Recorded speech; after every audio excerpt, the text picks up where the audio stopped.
Good inside. Parenting through connection, not control.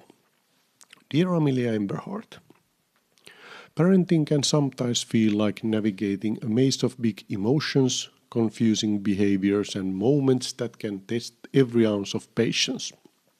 When a child is rude, whining, lying, anxious, shy, frustrated, or overwhelmed, the instinct is often to correct the behavior as quickly as possible. Yet, what if those behaviors are not the real problem? What if they are signals instead? A powerful perspective is to see children not as difficult, but as good inside. The book by Becky Kennedy. Children who are having a hard moment. When we shift from control to connection, everyday challenges become opportunities to help children understand themselves and grow. When rudeness is really dysregulation. Rudeness can feel personal. A sharp comment or defiant tone may feel like direct disrespect toward a parent. But often rudeness is not about the parent at all. It is a sign of emotional dysregulation. The child's nervous system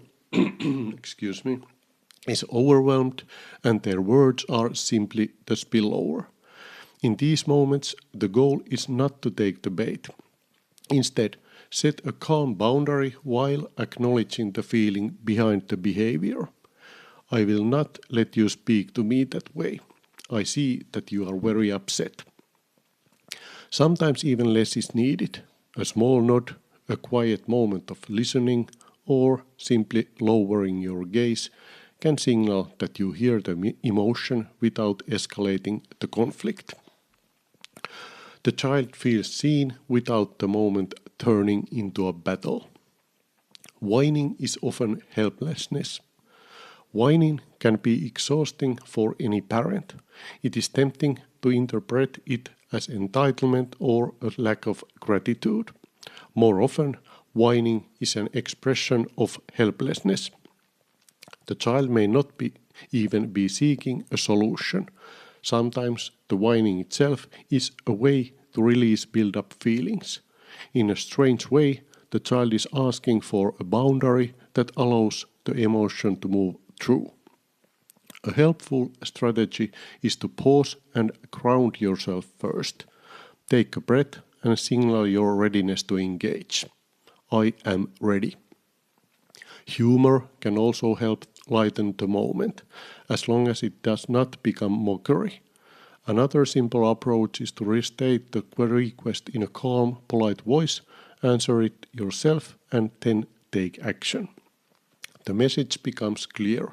The feeling is welcome, but the whining does not have to run the show. Understanding why children lie. Few behaviors worry parents more than lying. It can quickly become a power struggle between parent and child. Yet the deeper goal is not to win the argument. The real goal is to create an environment where telling the truth feels safe. Children often lie for reasons that have little to do with deception. Sometimes fantasy and reality blur together. A child might wish something had happened differently, and that wish slowly transforms into the story they tell. I wish I did not break it becomes I was not near it. Lying can also be a form of self-protection. The child is silently asking, will telling the truth bring me closer to my parent or push me further away? Other times, lying is a way of asserting independence in a world where they often feel controlled. One helpful approach is to reframe the lie as a wish. That sounds like something you wish had happened. This keeps the child feeling understood rather than accused. It places both of you on the same team. Sometimes it is also helpful to leave space and revisit the conversation later, offering an opening. If something like that happened here, I would want to understand. Meeting fear with closeness. Fear and anxiety cannot be argued away. When a child feels afraid, their body is responding as if danger is present. Logic alone cannot calm a nervous system that feels threatened. In fact, telling a child they should not feel anxious can make the situation worse. Now they feel anxious about feeling anxious. The most painful part of fear is not the fear itself. It is being alone with it. Connection is the antidote. Allow the feeling to exist without rushing to eliminate it. Instead of pulling the child away from the hole, climb down into it together. Name the situation, practice small dry runs, show that fear is something that can be felt and survived. The message becomes powerful and simple. It is okay to feel afraid. Shyness is not a problem to fix. Shyness and hesitation are often treated as weaknesses that need correction. But these traits can also reflect thoughtful observation and emotional awareness. A child who hesitates may simply be taking time to understand what they feel and what they want. Confidence does not mean rushing into every situation. Confidence means trusting your internal signals. Parents can help by preparing children for upcoming situations. Share details about what will happen and wonder together what it might feel like. How do you think that will be? Equally important is avoiding labels. Words like shy can quietly lock a child into a role that follows them for years. Children are always evolving. Learning to tolerate frustration. Growth rarely happens in comfort.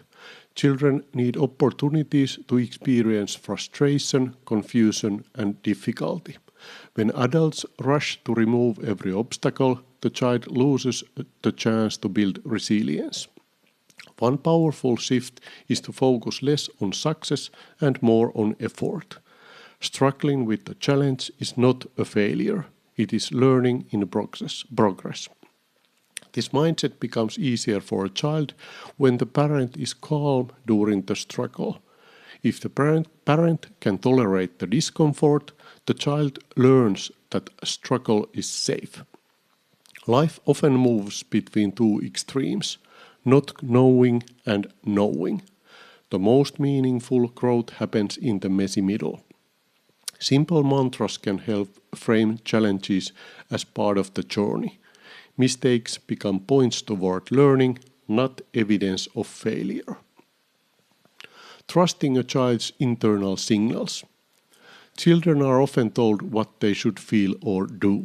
Hug grandpa. You are not cold. You are not full yet. Yet an important lesson for children is learning to trust their own internal signals. If a child does not want to hug someone, that decision can be respected.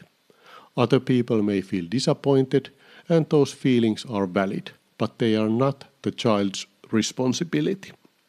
The same principle applies to many everyday experiences. When a child says they are cold, afraid, or full, believing them builds trust in their own body and judgment. Confidence grows when children feel that their inner voice matters.